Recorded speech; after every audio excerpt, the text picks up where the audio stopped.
नमस्कार प्रेक्षकांनो, नशीबवान या मालिकेच्या आजच्या भागामध्ये काय घडलं हे आपण आता पाहणार आहोत. नवदुर्गांच्या सत्कार सोहळ्याला गिरिजाला आमंत्रण दिलेलं असतं. त्या ठिकाणी गिरिजा देखील आलेली असते तिच्या मैत्रिणीसोबत. कार्यक्रमाचे अध्यक्ष नागेश्वर आणि प्रमुख पाहुणे उर्वशी यांना स्टेजवर बोलवण्यात येतं. तेव्हा मात्र गिरिजाला खूपच मोठा धक्का बसतो. ती विशाखाला सांगते की अगं, ही तीच बाई आहे जिने बाबांना चिखलात तुळवलं. अशा या बाईच्या हाताने एवढ्या चांगल्या बायकांचा सत्कार होणार का आता? विशाखा म्हणते, जाऊ दे ना, आपल्याला काय करायचं आहे, आपण फक्त कार्यक्रम पाहायचा. आता कार्यक्रमाला सुरुवात होते. महिला मंडळाच्या अध्यक्ष पाहुण्यांचा परिचय करून देत असतात. त्यावेळेस नागेश्वर हळूच उर्वशीला म्हणतो की दीदी, तुमच्या या महिला मंडळाच्या कार्यक्रमाने आमच्या प्रचाराचा नारळ फुटला बरं का, एकदम दणक्यात. आता तुमच्या या महिला मंडळाच्या बायकांना कामाला लावा. उर्वशी म्हणते की हो दादासाहेब, तुळजापुरातल्या प्रत्येक घराघरातून मत हे तुम्हालाच मिळणार. आता कार्यक्रमाला सुरुवात होते आणि एक एक करून सर्व बायकांचा सत्कार उर्वशी आणि नागेश्वर यांच्या हस्ते होतो. शेवटचं नाव पुकारलं जातं ते म्हणजे गिरिजा लोखंडे. उर्वशीला हे नाव ऐकून धक्काच बसतो. ही तीच मुलगी असेल का जिने रुद्रच्या विरोधामध्ये कंप्लेंट केली होती? आता गिरिजाला मात्र खूप आश्चर्य वाटत असतं. ती विशाखाला म्हणते, अगं पण मी काय केलं आहे, माझं का नाव घेतलं? हे बघ, मी काही जाणार नाही आहे. पण विशाखा तिला जाण्यासाठी फोर्स करत असते. सगळेजण टाळ्या वाजवत असतात. महिला मंडळाच्या कार्यकर्त्या सतत गिरिजाचं नाव घेत असतात, पण गिरिजा काही उठायला तयार नसते. रुद्र देखील विचारात पडतो की ही गिरिजा सत्कार घेण्यासाठी पुढं का येत नाही आहे. श्रीनाथ म्हणतो, हो ना, मलाही तेच कळत नाही आहे की गिरिजा सत्कार घेण्यासाठी पुढं का येत नाही आहे. आता न राहून गिरिजा स्टेजवरती येते. नागेश्वरच्या हातामध्ये ब्रेसलेट आणि त्या घुंगरांचा आवाज ऐकून तिला पुन्हा थोडासा त्रास व्हायला लागतो, पण ती स्वतःला सावरते. आता कार्यकर्त्या गिरिजाची ओळख करून देतात आणि तिने साड्यांच्या दुकानामध्ये मॅनेजरला कसं पकडून दिलं याबद्दल तिचं कौतुक करतात. नागेश्वरसुद्धा तिचं खूप भरभरून कौतुक करतो. तुमच्यासारख्या मुली फक्त तुळजापुरातच नाही तर अख्ख्या भारतामध्ये, अख्ख्या देशामध्ये असायला हव्यात, असं तो बोलतो. त्याचं हे सगळं बोलणं फक्त त्याच्या प्रचारासाठी असतं. नागेश्वर गिरिजाला एक गिफ्ट देतो आणि तितक्यात लाईट जातात. अचानक लाईट का गेल्या हे पाहण्यासाठी रुद्र आणि श्रीनाथ तिथून निघून जातात.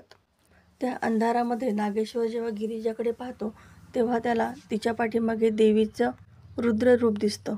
तो धक्क्याने मागे सरकतो तर तेवढ्यात टेबलला असलेला खिळा त्याच्या हातामध्ये घुसतो आणि रक्त येऊ लागतं आणि तो धक्क्याने खाली पडतो. तेव्हा त्याचा रक्ताने माखलेला हात गिरिजाच्या पायावरती असतो. नागेश्वर पूर्ण घामाघूम झालेला असतो. तितक्यात लाईट येतात. नागेश्वरला गिरिजाच्या पायाशी पाहून सगळ्यांनाच खूप मोठा धक्का बसतो. उर्वशीला सुद्धा खूप मोठा धक्का बसलेला असतो. गिरिजा पण धक्क्यानेच म्हणते, अहो तुम्ही इथं कसं काय आलात, तुम्ही उठा ना प्लीज, आणि किती लागले हाताला ते. नागेश्वर खूप गडबडलेला असतो. तो म्हणतो, दीदी जास्त काही लागलेलं नाही आहे, तुम्ही घ्या, सत्कार करून घ्या. आता उर्वशी रागातच गिरिजाच्या समोर उभी राहते आणि तू हे मुद्दाम केलेस ना, असं तिला बोलते. गिरिजा म्हणते, मुद्दाम मी नाही, मुद्दाम तुम्ही केलं. काय गरज होती हो तुम्हाला माझ्या वडिलांना असे चिखलामध्ये लोळवण्याची? तुम्हाला काहीतरी वाटतं का? उर्वशी रागातच म्हणते की लायकीत राहायचं हां. आता त्यांच्यामधला होणारा मतभेद सर्वांना समजून येत असतो. नागेश्वर म्हणतो, दीदी तुमच्यामध्ये काय घडलं होतं याची चर्चा तुम्ही नंतर करा, पण आत्ता सगळे लोक तुमच्याकडे पाहताय, सत्कार करून घ्या त्यांचा. आणि तो बळचच तिला साडी आणि ओटीचं सामान देतो. उर्वशी नाईलाजाने ते सगळं सामान गिरिजाला देते आणि गिरिजासुद्धा नाईलाजाने ते सर्व घेते. आता नागेश्वर सर्वांना सांगतो की आम्हाला खूप कामं आहेत, आम्ही इथून रजा घेतो आणि पुढच्या वर्षी आपण असाच कार्यक्रमामध्ये भेटूयात, असं म्हणून कार्यक्रम संपतो आणि दोघेही तिथून निघून जातात. त्याच वेळेस त्या ठिकाणी रुद्र येतो आणि म्हणतो, अरे गिरिजाचा सत्कार झालासुद्धा, म्हणजे ही सुद्धा संधी मिस झाली म्हणायची. श्रीनाथ म्हणतो, याला म्हणतात की याच्यासाठी केला होता अट्टहास आणि सगळ्यांसमोर झालं आमचंच हसं. रुद्र त्याला म्हणतो, गप्प बस, जास्त बोलू नकोस हां. रुद्राची नजर फक्त गिरिजावरती असते. तितक्यात महिला मंडळाचे ते ताई येतात आणि गिरिजाचं खूप कौतुक करतात. गिरिजा म्हणते, पण माझं हे नाव कोणी सुचवलं होतं तुम्हाला? त्या ताई सांगतात की तुझं स्पेशल रेकमेंडेशन होतं, रुद्रप्रताप दादांनी तुझं नाव सुचवलं होतं.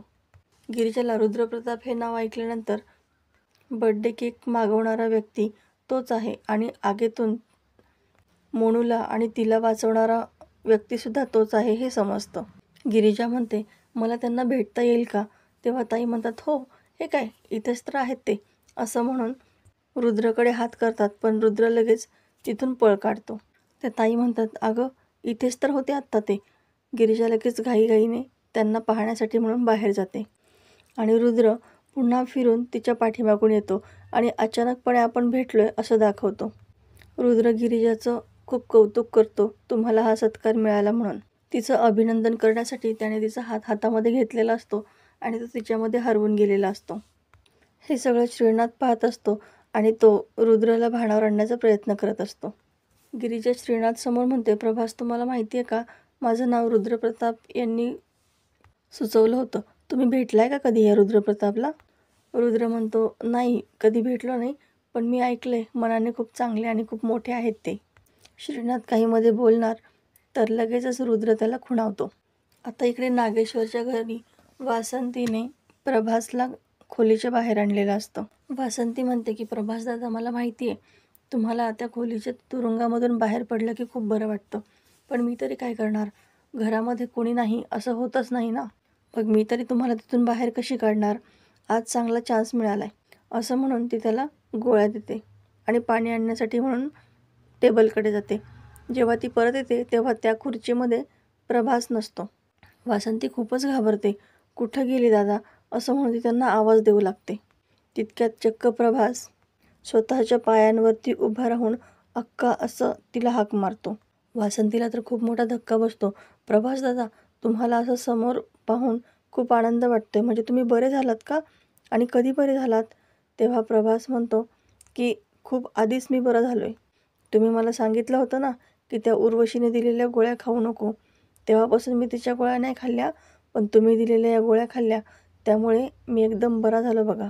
खूप दिवस झाले तुम्हाला सांगायचं होतं, पण सांगायला वेळच नाही मिळाला. वासंतीला खूप आनंद झालेला असतो. प्रभास म्हणतो, आनंद आपण नंतर साजरा करूयात, कारण तूच म्हणाली ना अक्का की आपल्याकडे वेळ खूप कमी आहे, मला आता जावं लागेल. या घरची खरी मालकीण इथं घरात यायला हवी ना, आणि तरच त्या लांडग्यांना घराबाहेर काढता येईल, आणि त्यासाठी मला त्या हुडकीला शोधावंच लागेल. वासंती म्हणते, म्हणजे तुम्ही आत्ता घराबाहेर पडणार? प्रभास म्हणतो, नाही नाही, आत्ता नाही, उद्या रात्री तू या घराची कुंडी उघडी ठेव, मला इथून घराबाहेर पडावंच लागेल. वासंती म्हणते, सापडेल ना ती? प्रभास म्हणतो की शोधायला तर पाहिजेच ना. त्यांचं हे बोलणं चालू असताना तिथे नागेश्वर आणि उर्वशी येतात. उर्वशी खूपच चिडलेली असते. ती नागेश्वरला म्हणते की तुम्ही म्हणालात म्हणून गप्प बसले, नाही तर चांगली लायकी दाखवली असती तिला. नागेश्वर म्हणतो, दीदी इलेक्शन जवळ आलेत, आपल्याला आपली इमेज जपायची आहे, म्हणून तुम्हाला म्हटलं काही करू नका, गप्प बसा. आणि त्यांना समोरचं दृश्य पाहून खूपच मोठा धक्का बसतो. तर प्रेक्षकांनो, येणाऱ्या भागामध्ये आपण पाहणार आहोत की प्रभास पुन्हा नाटक करत त्या खुर्चीमध्ये बसलेला असतो आणि उर्वशी वासंतीला खूपच ओरडते की तू याला बाहेर का आणलं म्हणून. आता इकडे गुरुजींनी सांगितलेलं असतं, आज संध्याकाळपर्यंत जर या पाण्याचा रंग बदलला, पाणी जर गढूळ झालं, तर समजा की धोक्याची घंटा वाजली. तुमच्या घरातली लक्ष्मी कोणत्याही मार्गाने घराबाहेर जाता कामा नये. त्याप्रमाणे नागेश्वरनी सर्वांना सूचना दिलेल्या असतात की घरातली लक्ष्मी खर्च करायची नाही. पण उर्वशी गिरिजाच्या दुकानामध्ये जाते आणि तिला म्हणते की तुला पैसे हवे आहेत ना, असं म्हणून 1 रुपयाचं नाणं तिच्या तोंडावरती फेकते आणि त्याच वेळेस त्या पाण्याचा रंग बदलतो, ते पाणी गढूळ होतं. हे पाहून नागेश्वरला खूपच राग येतो आणि तो स्वतःशीच म्हणतो की कोणी आता माती खाल्ली, असं म्हणून ते पाण्याचा मटका खाली फेकून देतो. इकडे वासंती देवीला प्रार्थना करते की देवी आई, वाड्यातला अंधार दूर करण्यासाठी कोणाला तरी पाठव गं. त्याच वेळेस गिरिजा त्या वाड्यामध्ये येत असते आणि तिने घरामध्ये पाऊल ठेवताच वाऱ्याने फुलांची पाकळ्या तिच्या पायावरती पडतात.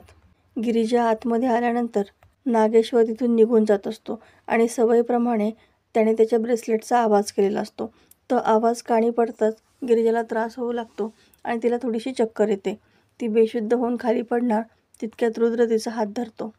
तर प्रेक्षकांनो, येणारे भाग अतिशय रंजक आपल्याला पाहायला मिळणार आहेत. अशाच नवनवीन व्हिडिओ अपडेटसाठी चॅनलला सबस्क्राईब करा. नोटिफिकेशनसाठी बेल आयकॉन अवश्य दाबा. व्हिडिओ पाहिल्याबद्दल धन्यवाद.